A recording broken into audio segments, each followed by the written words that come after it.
Well, good evening, Haslet. Welcome all those in the chambers and online. I'd like to call to order the Haslet City Council meeting this February 5th, 2024 at 7 p.m. We have 4 members of the council present in the chambers. Council member Morrow will not be able to attend tonight.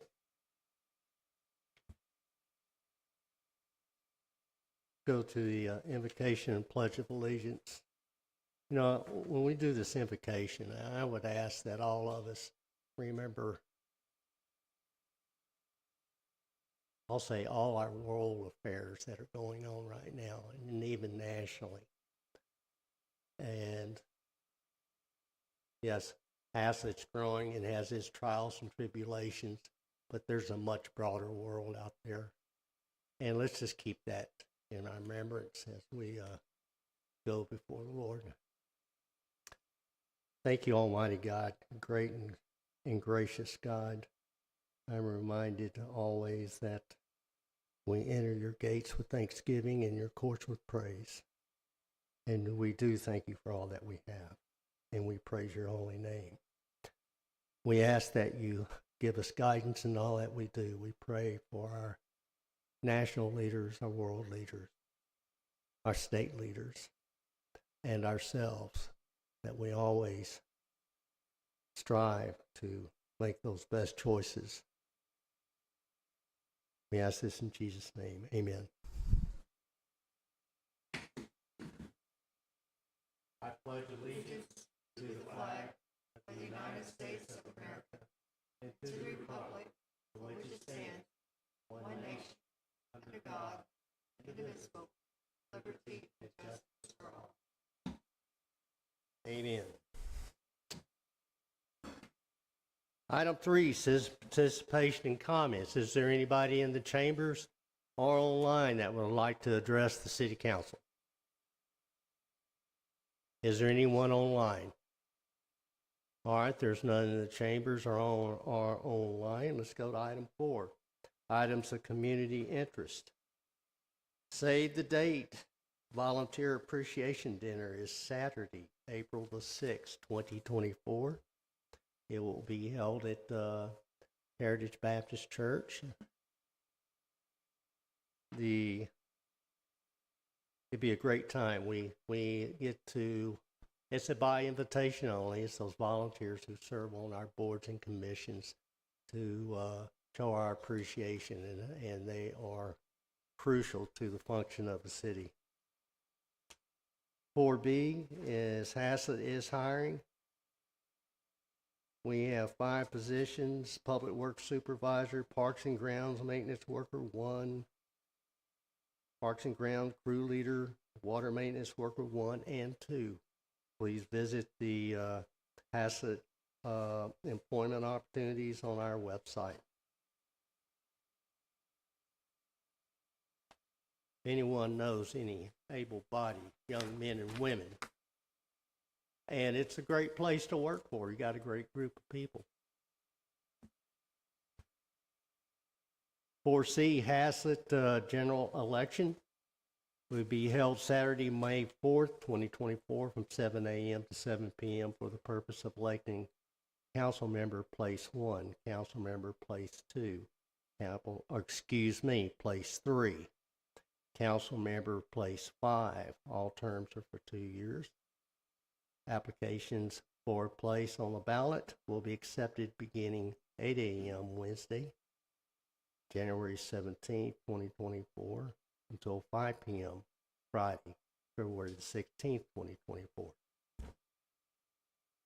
Annual Easter egg hunt will be held Saturday, March 24th, 2024, 4 p.m., the Haslet Community Park.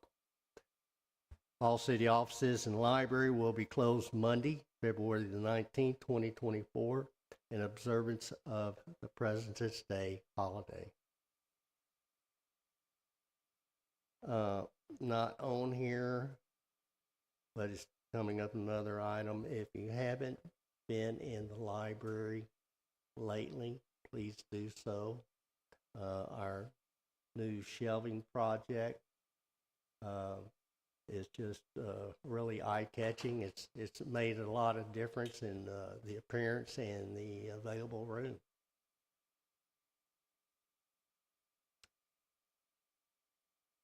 Administrative reports. The Tarrant County Sheriff's Office 2023 Racial Profiling Report. Council, do you have any questions? We do not have our supervisor here from Tarrant County Sheriff's Office, but we can certainly relay any questions that you may have.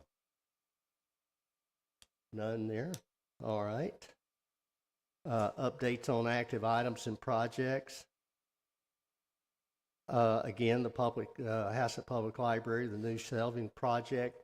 Please go by and visit. It'll make you want to check out a book. I'm quite sure. I actually spend time in the library. It's a neat place. Haslet Parkway construction project. The update on that, utilities have still posed a significant problem in the relocation of it. We are actively working with the North Central Texas Council of Governments and TxDOT on a resolution to bring before the council how to rectify that slide in date. Consent agenda, item 7. 7A is approval of the January 16th, 2024 regular city council meeting minutes. Mayor Halsey. Yes. I move that we accept the meeting minutes as presented. Motion is made to approve the minutes as presented. Is there a second? I second that. There's a second. Any discussion? All in favor? It's unanimous. Thank you, council. Item 8, public hearings, ordinances, resolution, and action items. 8A, discuss, consider, and act regarding the approval of an ordinance adopting the 2018 International Residential Code, known as IRC, and the North Central Texas Council of Governments regional and Haslet local amendments. Mr. Thetford. Thank you, Mayor. Members of the council, as the mayor stated, this item before you tonight is the adoption of the 2018 International Residential Code. Just a little background on this. Every 3 years, the ICC or International Code Council, they come out with a new code, and it's all the different codes that we use, the residential, building, mechanical, plumbing, etc. Every 3 years, we try to do our best at updating and adopting these new codes with the local and regional amendments. The DRC, we did meet, we kind of discussed this. Everything's been through attorney, got his blessing on this. And I do have the amendments here. Let me find that. Got the ordinance, first of all, that's here. Then Exhibit A kind of outlines all the regional and local amendments, everything in black and white. If it's in color for you, if it's in black and white, that's a regional amendment through COG, Council of Governments. If it's in red, that identifies the local amendment. And we are also adopting several appendices out of the code book, which is also, this is going to be Appendix A, B, C, D, G, H, J, M, N, O, and P. And I don't think you need me to read all those for you unless you need me to, but there they are, and I'll be happy to answer any questions you may have.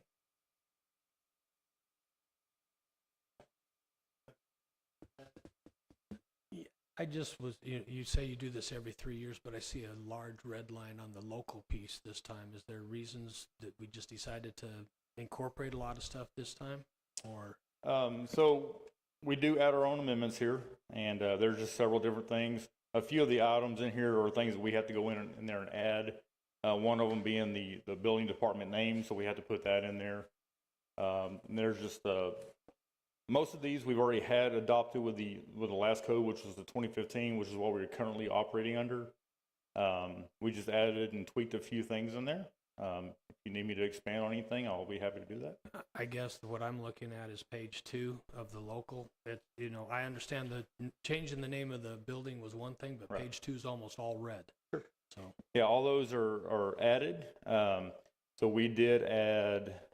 So So that page, so page 2 is permits that are exempt. We went in there and kind of identified some permits that we want to kind of, I guess, make permittable. So I mean, there's quite a bit here. If you have any question on any particular thing in there, then we can discuss that. So. I guess my other question would be, is there anything that's in work? Is it the stuff that's already been started is grandfathered, so this will be from this day forward? Correct. Yeah, anything permitted tomorrow would have to follow this guideline. I have a question on the one that's up here. The exception that flat work if it does not exceed 120 square feet and it's not attached to the building foundation, then you do not need a permit. Is that correct? Correct. Is that new, or has it always been that way? So flat work is actually exempt through the residential code, so it doesn't even require a permit. We wanted to provide an avenue for for anybody doing any kind of flat work to gain a permit if it's large enough to. First of all, 120 square feet is where we would require a building to have a permit. So anything large enough to put a building on, 120 square feet, would require the permit. This is also trying to mitigate any kind of drainage issues that we've been having in these smaller lots. For us to be able to look at, David, Public Works, Mike Anderson's office here, they can look at these as well and try to mitigate any kind of drainage problem. So that's why we put that in. If you put a building on something less than 120 square feet, do you need a permit? If a building is on a stationary or a fixed foundation, it does require a permit.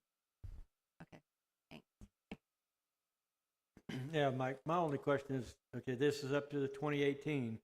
Did we not review the 2021 changes with that? We did. We did look at the 21. The 21 actually has some issues in there and problems. A lot of cities are staying away from the 21 because it does have problems. So the 24 code will be coming out pretty soon this year. Well, that's where I was going to go. Are we going to wait for the 24 code to come out? We typically like to wait about a year after it's published so we can have other cities be the guinea pig and figure out all the problems. So Okay. we'll learn from them. Also gives COG time to get in there and do their amendments with it. Okay, thank you. Mayor Halsey, Yes, ma'am. I would like to make a motion to approve the ordinance adopting the 2018 International Residential Code, IRC, and the NCT-COG Regional and Haslet Local Amendment. Motion is made to adopt the ordinance adopting the 2018 International Residential Code and the North Central Texas Council of Governments Regional and Haslet Local Amendments. Is there a second? Mayor? Yes. I want to discuss real quick. Can you add the appendices along with that are noted? I would ask that, does the motion make that amendment? Mayor Halsey, I'd like to amend my motion to approve the ordinance adopting the 2018 International Residential Code, IRC, and the NCT-COG Regional and Haslet Local Amendments and the appendix. Motion is made to adopt approve the ordinance adopting the 2018 International Residential Code, IRC, and the North Central Texas Council of Governments Regional and Haslet Local Amendments and Appendices. Is there a second? Yes, Mayor, I'll second that. There is a second. Any discussion or? If not, I call for the vote. All in favor? It's unanimous. Thank you, council. Thank you, Council. Thank you, Mr. Thetford.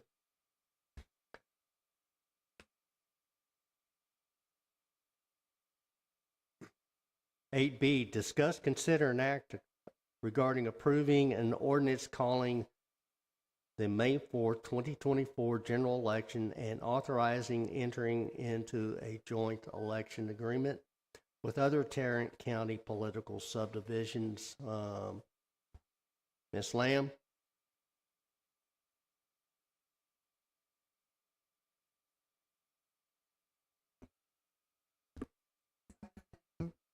Sorry. This item and the next item are very similar. The first one calling for the general election, and the joint election with Tarrant County and the other political subdivisions is so that Tarrant County can administer our elections for us, and then also allow voting at other locations. And so that is what that agreement is. And there's a general election. This is the timing under the statute that you have the general election. And so there's certain dates that cities can have, and this is one of them.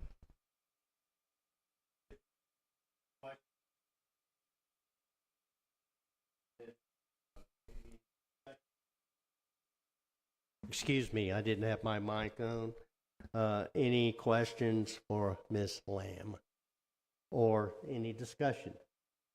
Not, I'll call for the vote on item 8B. I need a motion. Mayor Holsey, Yes. I move to approve the ordinance calling the May 4th, 2024 general election, authorizing entering into a joint election agreement with the other Tarrant County political subdivision. Motion is made approving an ordinance calling for the May 4th, 2024 general election and authorizing entering into a joint election agreement with other Tarrant County political subdivisions. Is there a second? I second that. There is a second. Any discussion? Not, I call for the vote. All in favor? Unanimous. Thank you. Item 8C, discuss, consider, and act regarding and approving an ordinance calling a May 4, 2024 special election to reauthorize the road improvement sales tax and authorizing a joint election agreement with other Tarrant County political subdivisions. Ms. Lamb. Yes, this item will be the second opportunity to reauthorize the road improvement sales tax. It's a 1/4 cent sales tax that is pledged to road improvements, and it is only for existing roads that need repairs. It's not for construction of new roads. And this is the election asking the voters to reauthorize for that to continue. Any questions for Ms. Lamb? Yes, just the reauthorization lasts for how many years? 4 years. 4 years. Okay, thank you. So But in 4 years. you can vote to repeal it, though, if you were to want at a future election. So, but it would be 4 years, and that's how often that's reauthorized. Okay, thank you. I have a question as well. You have the cost as 11,000, but you also have it for the previous motion. Does that cover both of them? It should be, since they're being held at the same time. There's some cost savings by having the same election, be at the same time. So we kind of get a beginning estimate from the county, and sometimes it's usually under that, but that's what the estimate that we're going by. No, but it'll be 11,000 for both of these, right? Not 11 each. Yes, as far as we know. Okay, thank you. I guess, is that 11 each or 22,000? 22,000 for both, 11,000 for each? I think it's 11,000 for both, but I'll have to check. I'll check So for sure. 11,000 total. Yes. Yes. And that's an estimate from the county. Yes. Very good. All right, council, any discussion? If not, I would entertain a motion, please. Mayor Holsey, I'd like to make a motion to approve the ordinance calling a May 4th, 2024 special election to reauthorize the road improvement sales tax and authorizing a joint election agreement with other Tarrant County political subdivisions.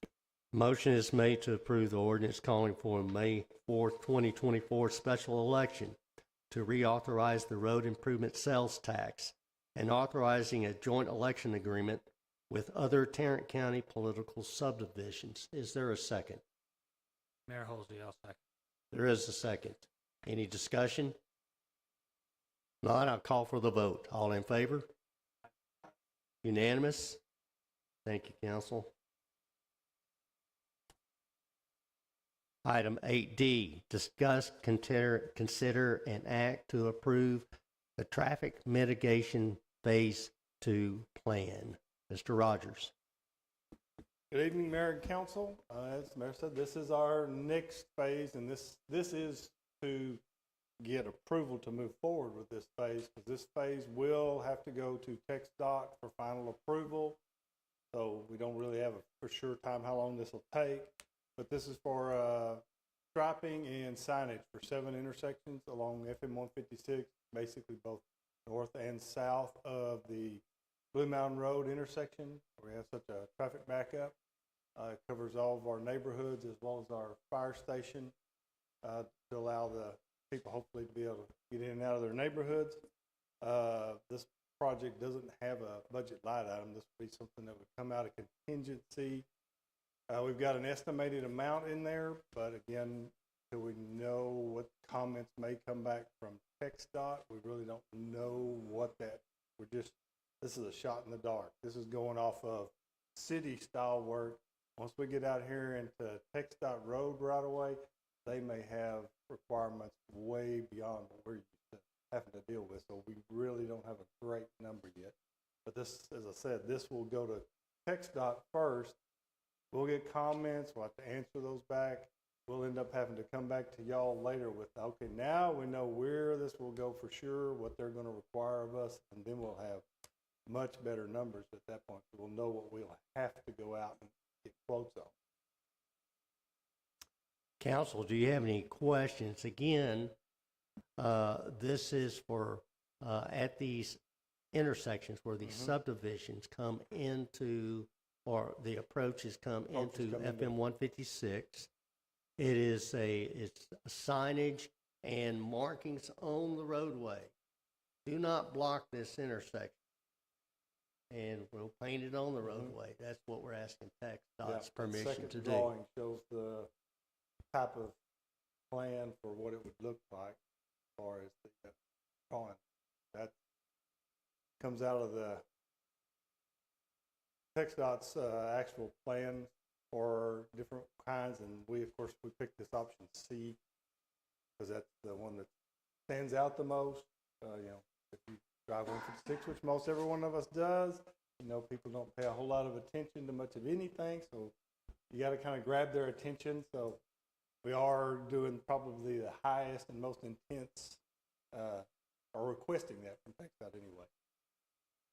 What and again, what we're asking for is approval of this plan. Then it will be formalized. They will formalize and move forward. And we would then submit it to TxDOT.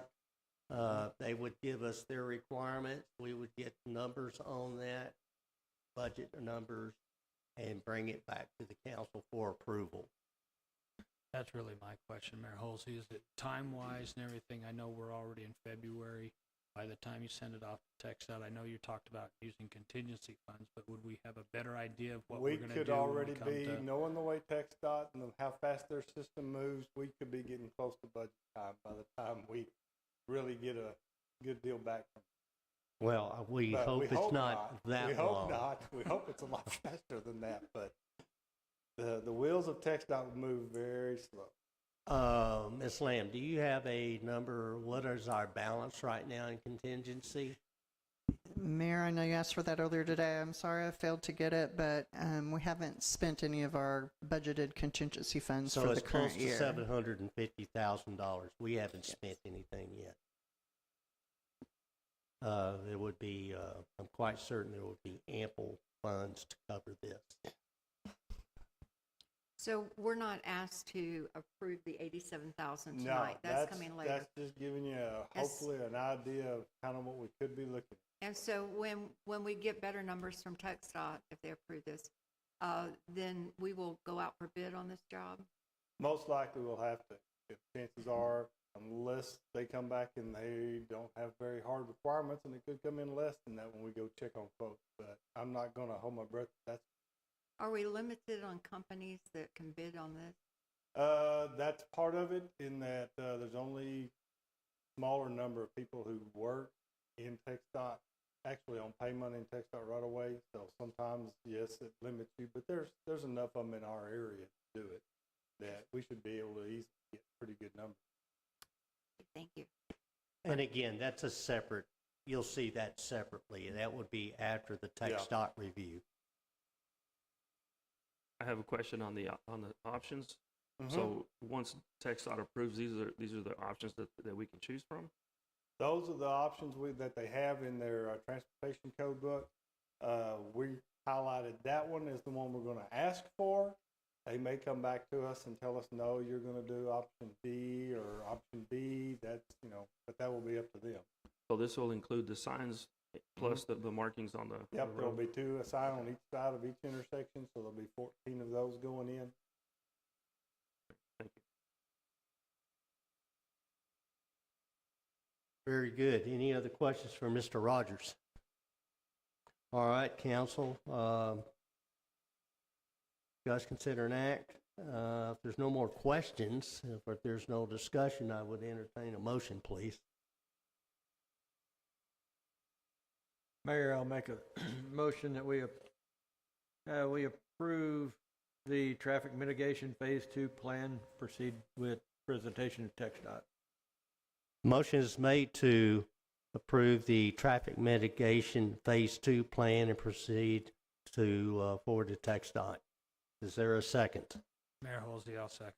There is a second. All in favor? Unanimous? Thank you, council. Thank you, Mayor and Council. We'll get started on that and send that off to TxDOT.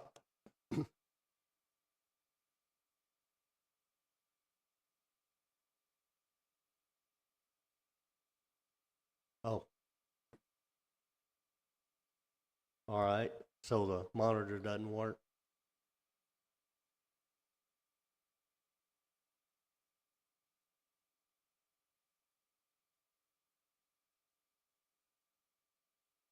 Yeah, you're right.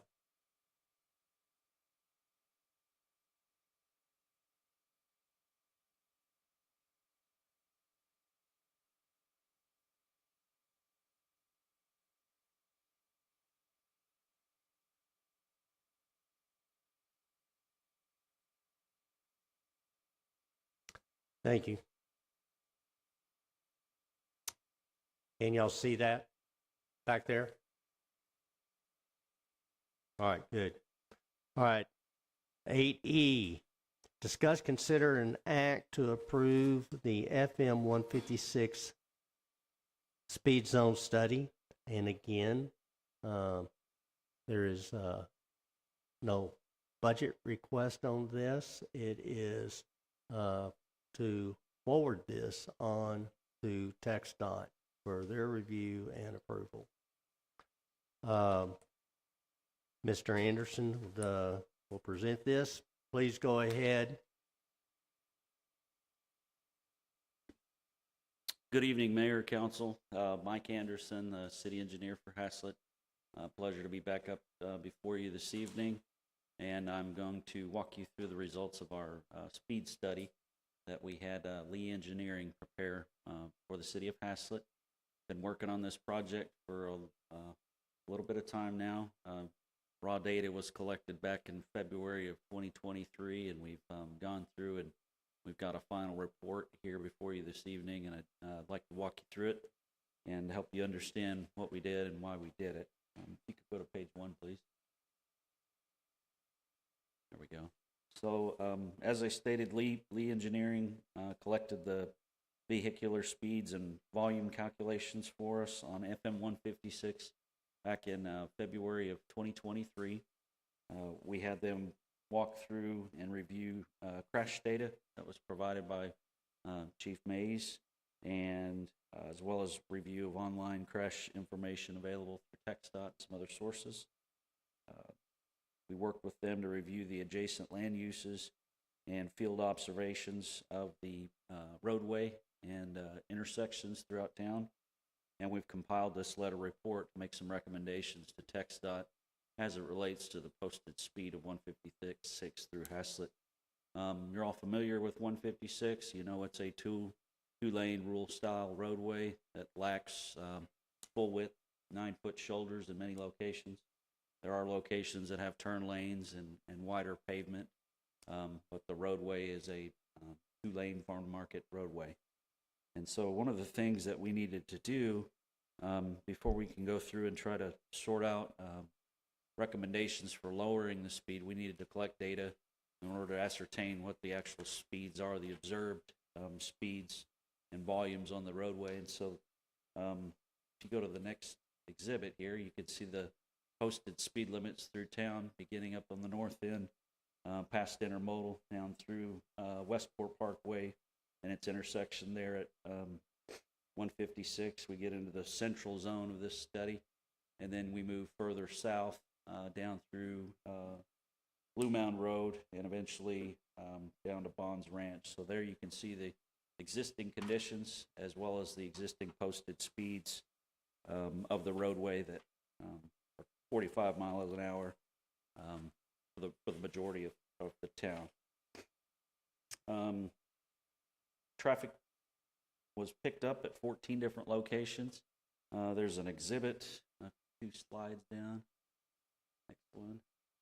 There we go. So there's the 14, the top 7 or the 8 locations as you get down through Odessa on the exhibit here, and then summarized in the graph are the observed 85th percentile speeds that were calculated from the raw data received at these locations.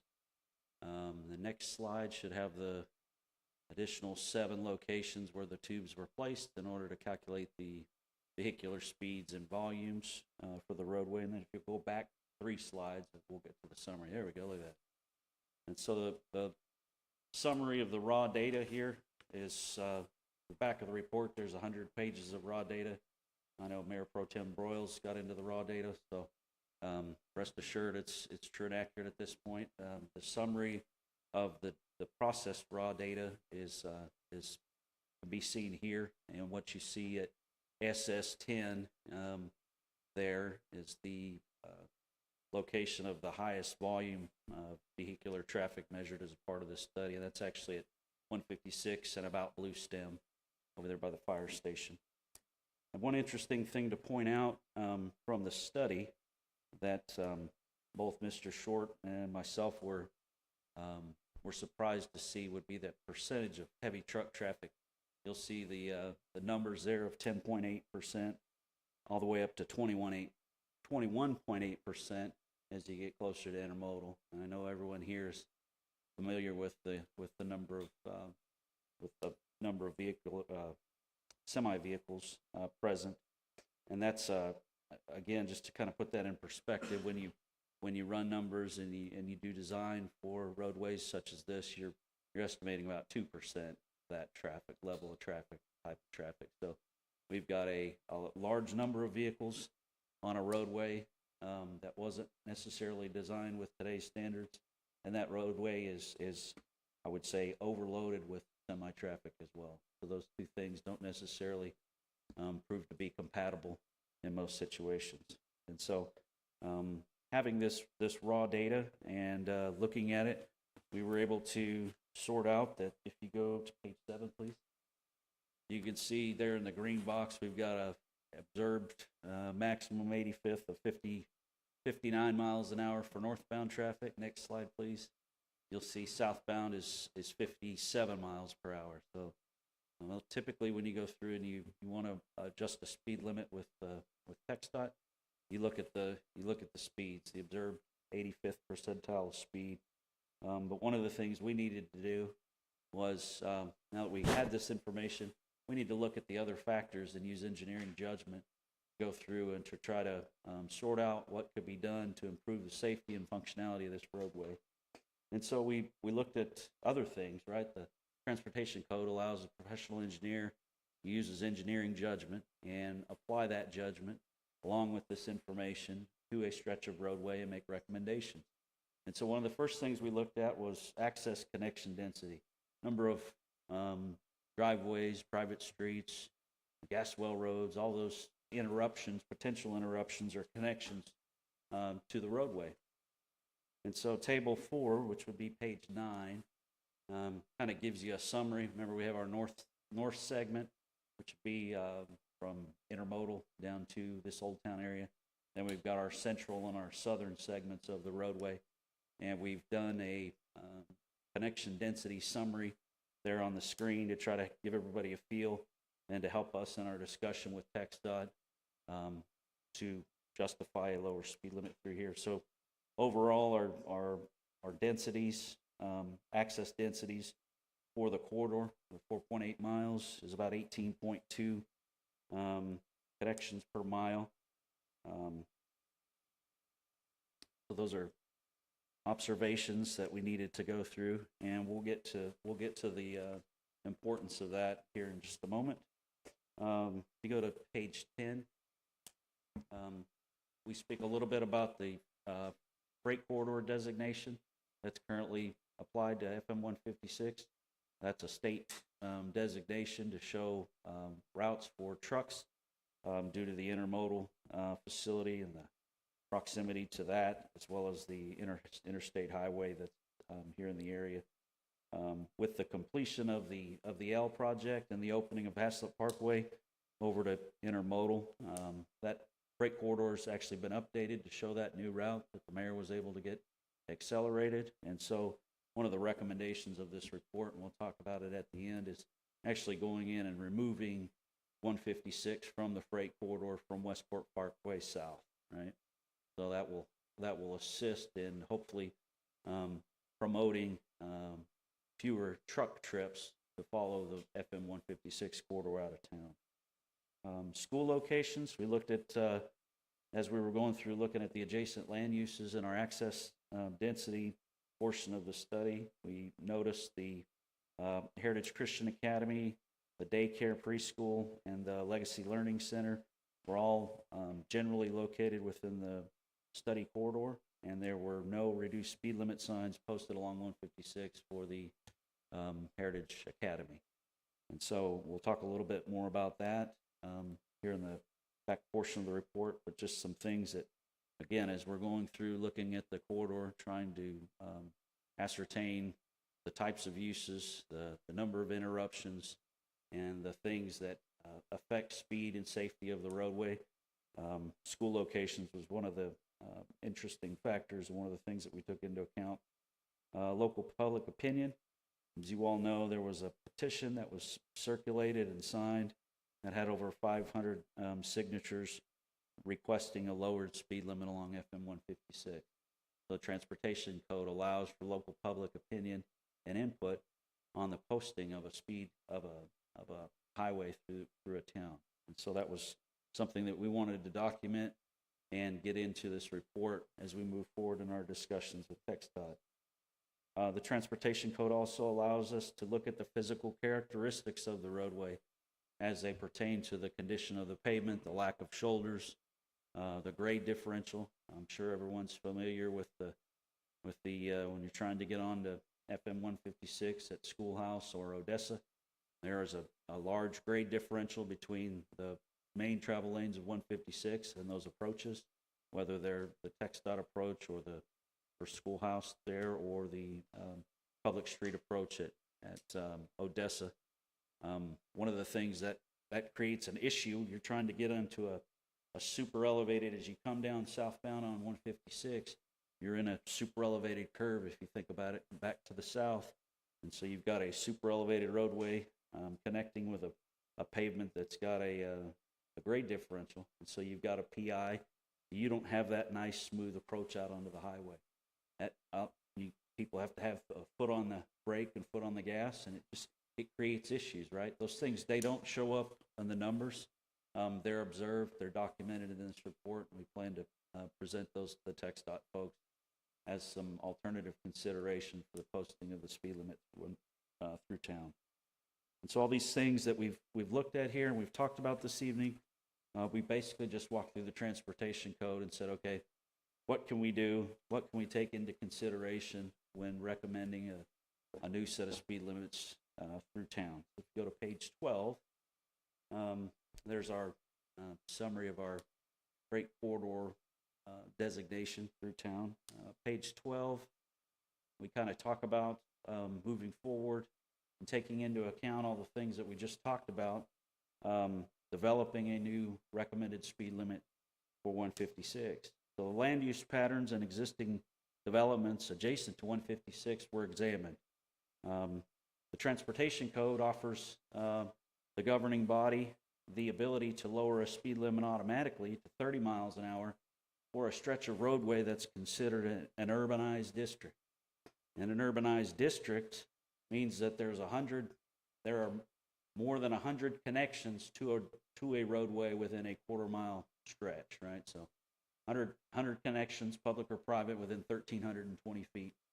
And though we looked at this Old Town area, or the beginning of the central segment of the report, from basically the projection of Hurley Street down through the park, and we were short by 200 feet, something like that. So we didn't get the automatic designation of an urbanized district. It would have only applied to this segment of the roadway. However, the number of access points, the number of businesses, the number of turning movements that are generated by this type of development, though it doesn't meet the letter of the law, doesn't meet an urbanized district according to the Transportation Code, it does have an effect on the safety of the roadway and should result in the speed limit being lowered. So we were looking at that. It didn't apply anywhere else. That's the purpose of our access connection density summary table that we looked at before. None of the rest of the city fits the bill, but it's just one of the traps that we tried to run in getting into the recommendation portion of this study. Crash rates. The report looked at the last 5 years crash rates from 2018 to 2022. Again, that was provided by the city as well as the TxDOT CRIS system.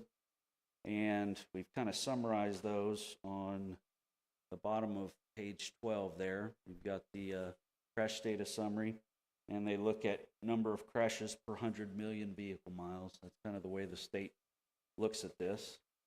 And we go to the next page, 13. And what we did is we tried to compare this segment of roadway, the north central and southern portion of FM 156, took those calculated crash rates, and then we compared those to the statewide average there on table 6.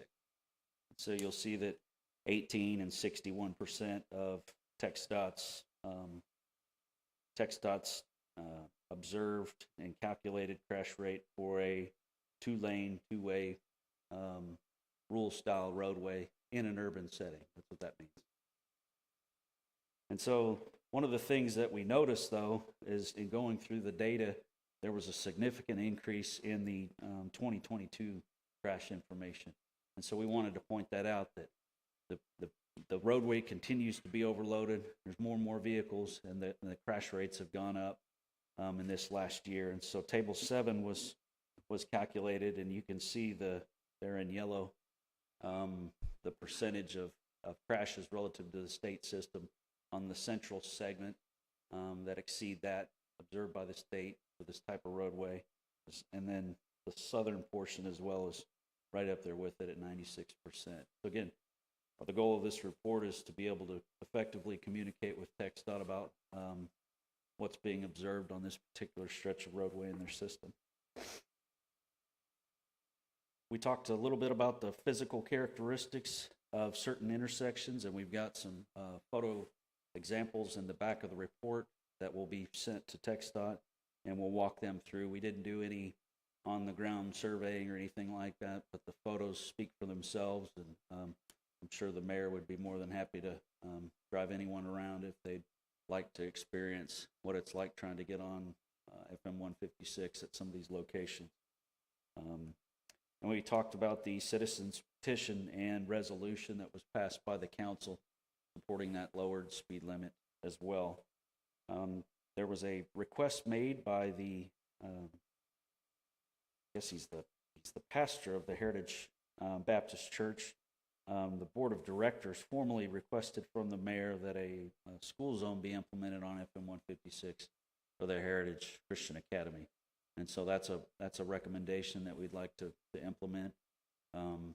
we'll have to run all this through TxDOT, and I think part of our plan moving forward is to take this information along with the item that you all just put before vote and passed on the phase 2. We'll be having some discussions about implementing some of these other recommendations and requested items that came out of the study. And so the conclusion of it all, if you will, on the next page, we've got some recommendations for everybody. Back up one more, please.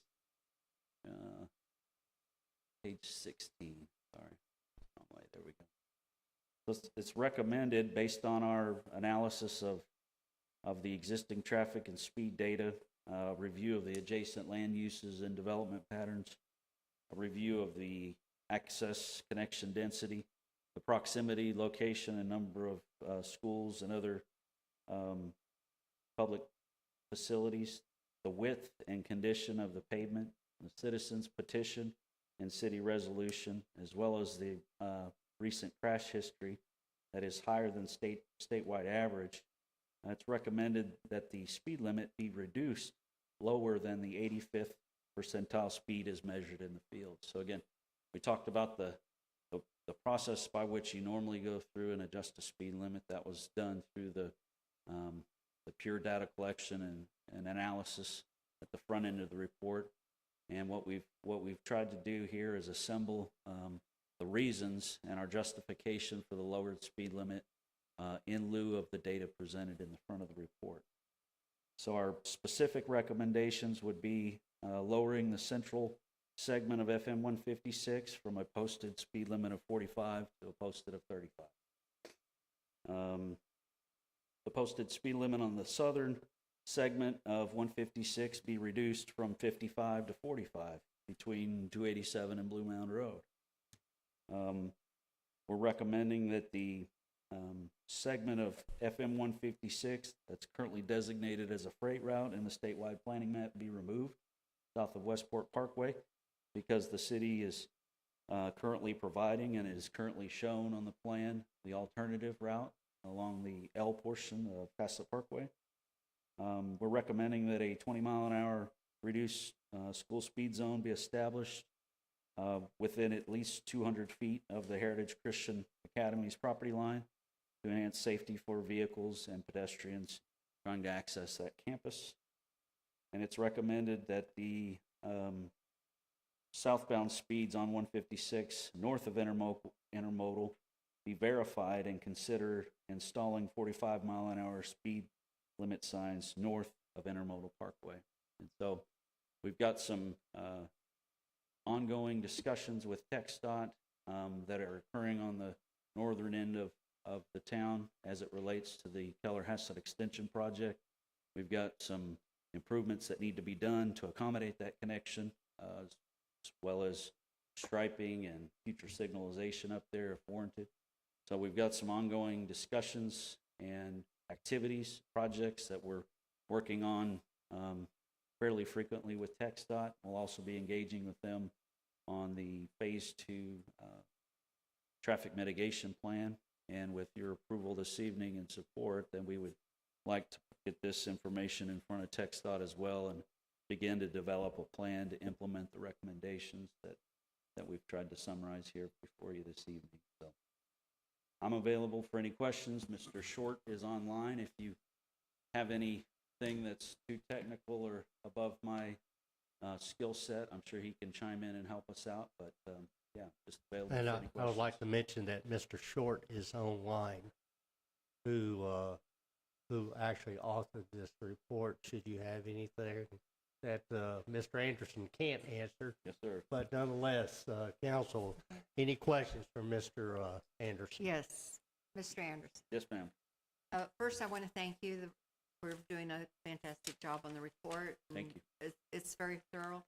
And I also want to take this opportunity to say this was like getting a Christmas present for me, because it was 2.5 years ago that 7 women, including myself, that did not know each other, got together and walked the streets of Haslet to all the neighborhoods and knocked on doors to ask them what was important to them and what were their concerns in Haslet. And traffic and speed, along with high-density housing, were the top concerns. So it's long coming, and thank you for bringing it before us. I did want to point out a couple things on the report. It's figure 2, it's your page 6, and I'm gonna have to go by the page numbers on the agenda packet, Sure. but it's your page 6 and our page 76, figure 6.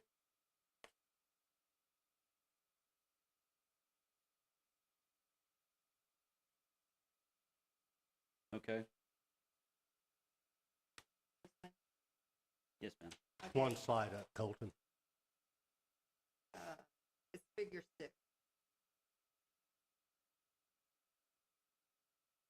Right, no one.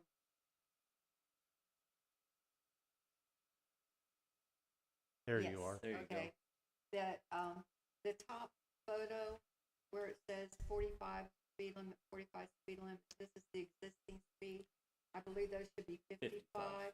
Yes, In ma'am. addition, in that area, the little blue dotted proposed reduced speed limit zone should be marked there. We'll make that change. You're correct. Those should be 55. Okay, thank you. On your page 7 and 8, our agenda packet, page 68 and 69.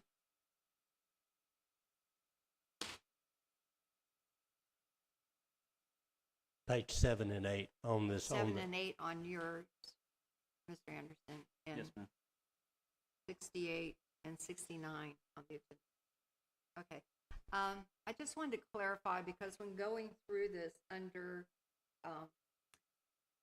this study, the speed study 3 and speed study 9, the total number of vehicles, the average looks really skewed. If you just look at this data here, like we go from about 3,000 to 8,000 in like just a few blocks, and then we go from 18,000 to 5,000 vehicles. Could you explain further the discrepancy in those numbers and what those numbers, where we get those numbers from?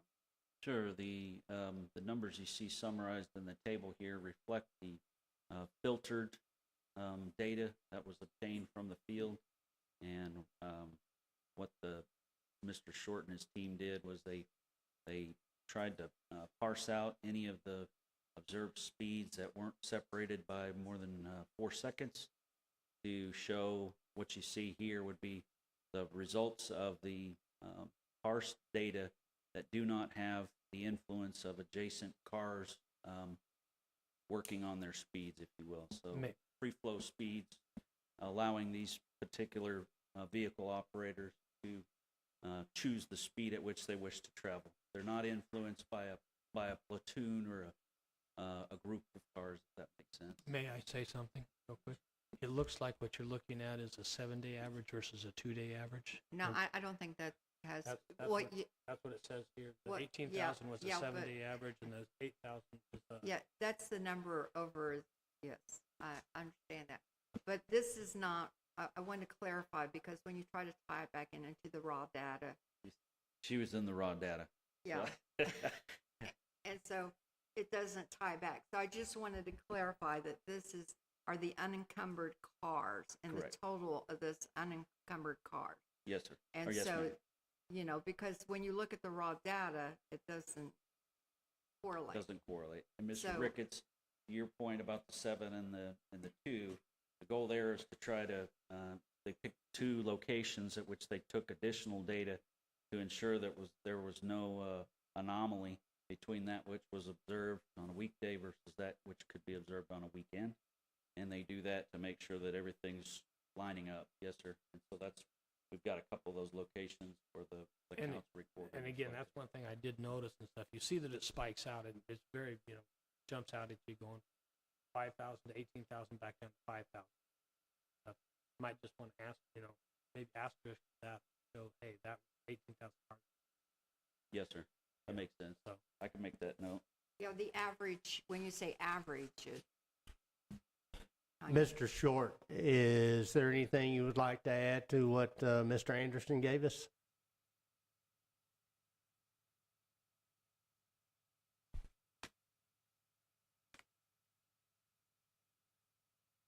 You did a good job, Mr. It Anderson. must be.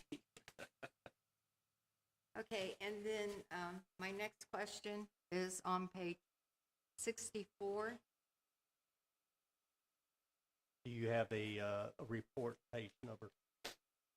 I do not have the report page number, Let me, but it is the, capacity, table 1 capacity analysis, the legal or level of service. There you are. Yes, ma'am. Is that it? Yes, that's it.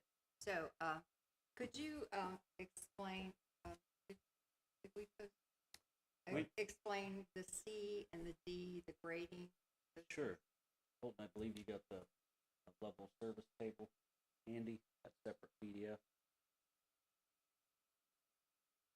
Here we go. So what we have here is this is the, I'm gonna grab mine. I think this is at Schoolhouse Road in 156, right? Where, That's correct. That's correct. So we've got, what you see up here is a summary, and these are normally included in the report. I've asked Mr. Short to include this as a reference in the report. So we'll make sure that this is included, but what you can see here is just a summary of the highway capacity manual from the Transportation Research Board, and this is just standard, industry standard level of service designations A through F. And then what you see there in the second column is the delay in the seconds per vehicle, and you get a level of service between A through F. Typically, you like to see things operating at a between a C and D or higher, right? Before certain improvements are done to improve the capacity of that roadway, particularly at intersections. That's where your delays occur due to turning movements and other factors. And so what we see here is just the industry standard. And so that particular location, AMC, EMD at Schoolhouse. So at C, moderate delays at intersections, satisfactory to good traffic flow, light congestion, and frequent backups on critical approaches. You contrast that with D, increased probability of delays along every approach, significant congestion on critical approaches, but intersection functional, no standing long lines performed. So when you go through and look at a warrant study for an intersection for traffic signals or a capacity analysis, what they do is they typically try to summarize that level of service in accordance with the table you see here. And so I'll make sure that this is included, because without this, that doesn't really tell you much. So this doesn't help you much as well. I know a lot of times there's some different ways some of these things can be animated and put before you. I mean, you've all experienced these levels of service throughout your driving careers, maybe not just here, but in other locations. But